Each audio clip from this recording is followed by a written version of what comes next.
Sud Radio, l'invité politique, Maxime Liédot. Il est 8h15 sur Sud Radio et mon invité politique ce matin est Philippe Tabarot, ministre des Transports. Bonjour. Bonjour. L'actualité est chargée ce matin. On va essayer d'aborder un maximum de sujets, dont l'actualité politique, bien sûr.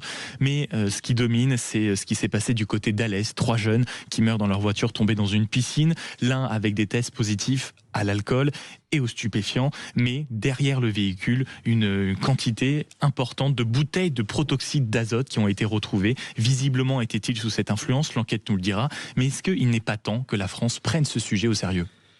Oui, ce protoxyde d'azote est un fléau et on le voit à travers malheureusement différents faits divers et différents accidents et touche particulièrement notre jeunesse. Le sujet a déjà été abordé en partie par la loi Pogé sur les homicides routiers qui donne la possibilité d'aggraver un certain nombre de peines et de le considérer comme, je dirais, des stupéfiants traditionnels ou plus connus déjà, avec bien sûr une aggravation des peines le cas échéant. Et puis il y a des mesures qui ont été prises. Avant tout, c'est le détournement de ce protoxyde d'azote qui pose problème. Moi-même, j'ai eu l'occasion de travailler sur ce sujet dans le plan scolaire pour protéger, je dirais, nos enfants et pour détecter ce type de drogue également pour les conducteurs de cars scolaires. On aura dans quelques mois un stupotest qui pourra détecter bien sûr l'alcool comme c'est le cas aujourd'hui, mais tous les types de drogues et les drogues de synthèse, la cocaïne et cette nouvelle drogue qu'on peut appeler de la manière dont elle est utilisée et surtout détournée par rapport à son objet initial. C'est comme et ce sera obligatoire. Et ce sera obligatoire, bien sûr. Donc oui, on doit réagir. On est en lien avec mon collègue, le ministre de l'Intérieur, sur tous ces sujets. Et il est évident que la recrudescence du nombre d'accidents probablement liés à la consommation de ce type de produit qui est détourné doit nous amener à agir. Oui. Et est-ce que ça veut dire qu'il faut vraiment peut-être aller plus loin ? On voit que sur ce protoxyde d'azote, même si la vente est interdite aux mineurs, on sait qu'il y a des moyens détournés de l'acheter, on sait bien que ça sûr, se fait en ligne. Il y a Internet. Moi, dans ma région, je sais que les jeunes vont se fournir en Italie, puisque je suis très frontalier de l'Italie. Donc, on s'aperçoit que c'est très difficile concrètement de pouvoir interdire totalement son utilisation. Mais en tout cas, il faut une mobilisation générale parce que les accidents se multiplient malheureusement pour nos jeunes et pour des moins jeunes également. Et avec des victimes et des conséquences. Il y a eu un grave accident également sur l'autoroute A8 tout récemment qui était probablement lié à ça, avec 2 infirmières qui demandaient simplement à 6 heures du matin d'aller travailler, qui ont été fauchées probablement par des jeunes qui étaient sous l'état de ces substances. Et plus largement sur la loi des délits routiers, est-ce qu'il n'y a pas quelque chose à modifier dans la loi ? On entend beaucoup de personnes qui disent qu'on n'arrive pas à y accéder assez facilement. Les recours sont parfois un peu trop longs. La loi est une très bonne loi. Par contre, elle manque encore de décrets d'application qui sont en cours. J'en parlais tout récemment avec l'auteur de la loi, Éric Pogé. Je pense qu'une fois que l'arsenal juridique sera totalement prêt et que les décrets d'application seront pris pour cette loi, ce sera une très bonne réponse. Et puis, il y a surtout aussi le comportement individuel. Je crois que vous en parlez très régulièrement sur votre antenne. Je le sais même. Les conducteurs ont l'impression que seulement les autres commettent des infractions et ne se rendent pas compte quelquefois que eux-mêmes sont responsables d'infractions également. Donc je pense qu'il y a une responsabilisation et puis un partage de la route aussi. Je pense notamment à tout ce qui se fait au niveau de la protection des piétons, des vélos qui doivent pouvoir cohabiter avec tout type de véhicule. Et justement, donc on a bien entendu des décrets d'application qui seront mis en œuvre. Dans l'actualité également, vous rentrez de Bruxelles, vous n'étiez pas au Parlement hier à faire une nuit blanche, précisément sur un sujet qui nous concerne tous, le contrôle technique des voitures. Il y avait un projet de loi au niveau européen pour que ce soit tous les ans.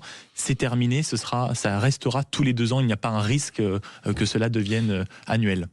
C'est bien le cas. On a réussi à convaincre, la position de la France a convaincu les autres pays européens où on a eu un conseil des ministres des Transports très chargé, où on a vu différents points, mais en tout cas sur ce point, la position de la France, comme sur d'autres d'ailleurs, je pense notamment à la traversée des 44 tonnes dans notre pays que nous ne souhaitons pas, et des méga camions que nous ne souhaitons pas. Sur cette question du contrôle, j'avais été interpellé à l'Assemblée nationale, je m'étais engagé à défendre une position, qui est une position de dire, oui, on a en charge la sécurité des Français, on a en charge la sécurité des véhicules, véhicules qui les transportent, mais on n'est pas là également pour les embêter ou peut-être, allez, on va le dire ce matin, pour les emmerder, comme le disait un ancien président de la République. Donc l'idée, c'est de pouvoir faire des contrôles en matière bien sûr environnementale, au niveau de potentiel défaut de fabrication. On sait que des sujets sont venus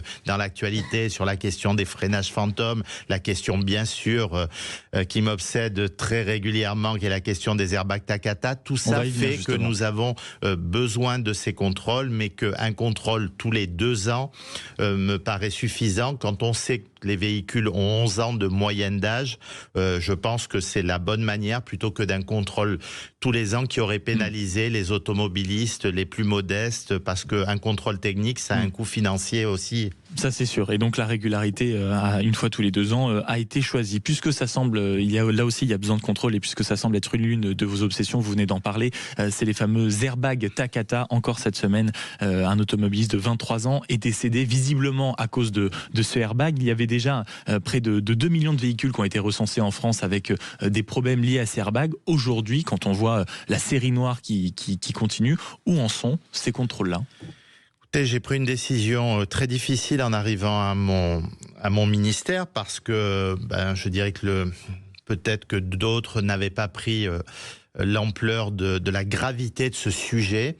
J'ai souhaité mettre en rappel puis en stop and drive un certain nombre de véhicules, et quand je dis un certain nombre, c'est plus de 2,5 millions, ce qui est considérable. Ça m'a valu une certaine impopularité auprès de certains conducteurs, mais je ne pouvais pas ne pas le faire en responsabilité. Et puis, il y a surtout à responsabiliser, ce qui n'avait pas été forcément le cas, les constructeurs par rapport à ce qui s'est déroulé. Mais alors, on en est où aujourd'hui ? Alors, on en est aujourd'hui à plus d'1 million de véhicules qui ont été traités, où l'airbag a été remplacé. Donc, il en reste quasiment 1,5 million, si je fais le calcul. Plus de 650 000 depuis le mois de juillet. Donc, vous voyez que le niveau a énormément augmenté sur la pression de l'État vis-à-vis des constructeurs.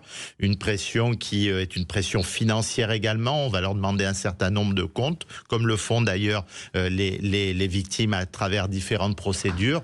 Mais c'est ce que les constructeurs doivent, à la fois la transparence qui n'a pas été au rendez-vous tout au début de cette affaire, et puis aujourd'hui d'accélérer le remplacement et puis le dédommagement des personnes qui ont été touchées dans leur chair, avec une trentaine de victimes, je le rappelle. Après, une difficulté peut-être plus importante, et c'est prouvé à travers les chiffres des décédés, de pouvoir opérer ce rappel sur les départements et territoires d'outre-mer.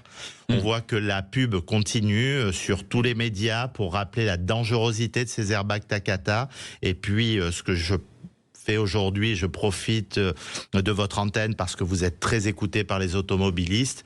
Ils n'ont simplement qu'à aller sur le site du ministère des Transports et ils pourront voir si leur véhicule est concerné. Je leur demande vraiment de le faire pour leur sécurité. Précisément, parce qu'on est écouté par énormément d'automobilistes, s'ils veulent rouler, il faut mettre de l'essence dans la voiture. Il y a donc un vrai sujet depuis plusieurs jours concernant le prix à la pompe qui augmenterait de 4 à 6 centimes, notamment à cause de l'augmentation des certificats d'économie d'énergie.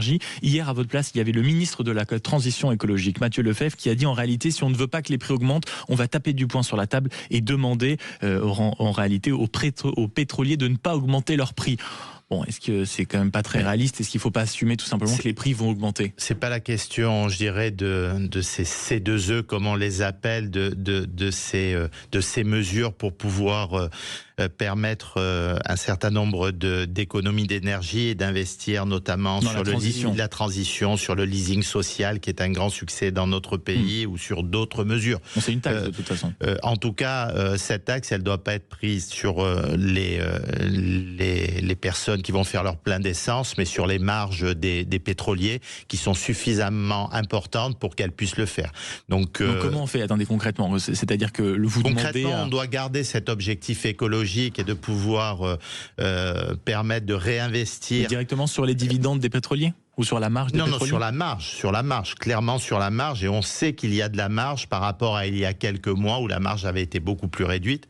Donc moi, il y a ce sujet qui m'intéresse, et puis il y a le sujet également des autoroutes, puisque c'est dans le cadre général aussi du pouvoir d'achat des automobilistes, de dire que pour la première fois depuis de mémoire 2021, il y aura une augmentation des péages de 0,9%, inférieure ou égale à l'inflation. Là aussi, c'est des mesures où l'État revient au cœur des discussions. Les autoroutes, c'est notre patrimoine national et nous devons bien sûr l'entretenir et également faire que les Français, les usagers, surtout participent au juste prix pour qu'on puisse investir ensuite, pourquoi pas, comme je l'ai souhaité à travers ma loi cadre, sur les infrastructures routières, qu'elles soient nationales, qu'elles soient départementales, ou les infrastructures ferroviaires. Qu'on comprenne bien, vous, en tout cas, votre position, c'est de dire on va faire en sorte de prendre cette taxe sur la marge des pétroliers. Est-ce que ça veut dire pour autant qu'on va réussir à endiguer le prix d'ici janvier 2026, ou il y aura quand même une petite hausse des prix en janvier au prix de la pompe? Okay, je peux vous dire qu'avec mon collègue de l'économie et de l'industrie, on est mobilisé pour que les prix ne flambent pas de nouveau, comme on l'a connu il y a malheureusement quelques mois dans notre pays. Et le contexte international est certes compliqué. Par contre, il n'y a pas de raison pour que ce soit les Français à la pompe qui en payent le prix. Mais il y a un risque d'augmentation.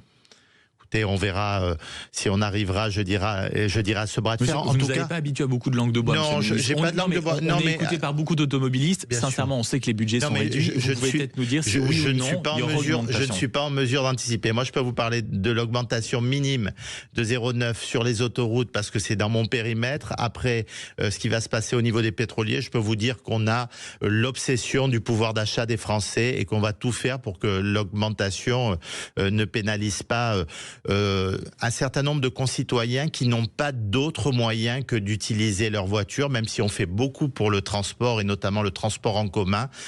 Pour certains, c'est une obligation et on doit pouvoir les aider au quotidien à ne pas être trop touchés financièrement par différentes hausses. Vous parliez des autoroutes, il y en a une qui décidément souffre, c'est la fameuse autoroute A69 avec un dossier qui sera examiné à nouveau le 11 décembre par la Cour administrative d'appel de Toulouse avec la présence des 3 jugés notamment. Quand est-ce qu'on va en finir avec ce chantier? On a l'impression qu'il y a un rebond absolument tous les mois. Est-ce qu'à un moment ou à un autre, on verra cette autoroute totalement complète? Écoutez, cette autoroute a bien avancé puisque 90% du terrassement, des ouvrages d'art ont été réalisés, 70% du terrassement. Il y a une décision de justice, comme vous l'avez dit, importante la semaine prochaine. Ce ne sera pas la première ni la dernière probablement. Il y a eu 14 décisions de justice déjà sur ce sujet. Et vous l'avez rappelé, il y a eu une tentative de récuser un certain nombre de juges, de changer la composition de l'équipe avant le début du match.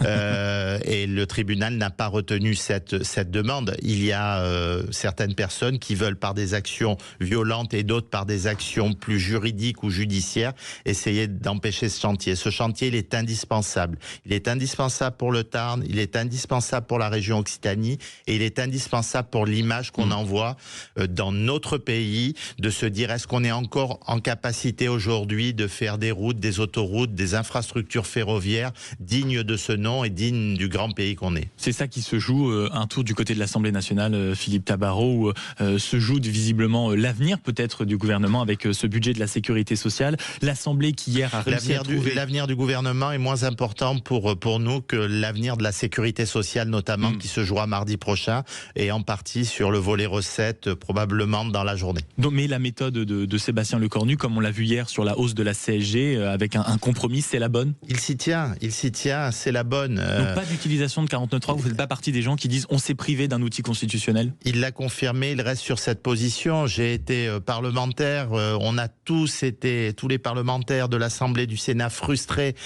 par des gouvernements qui ne souhaitaient pas discuter, qui donnaient un avis, qui imposaient ensuite une décision et le débat parlementaire n'avait jamais lieu. C'est la première fois peut-être dans notre pays depuis très longtemps qu'on peut avoir un vrai débat qui est en train de transcender les clivages politiques pour pouvoir faire avancer le pays et lui donner un budget, pouvoir permettre demain d'investir massivement dans nos hôpitaux, dans nos EHPAD.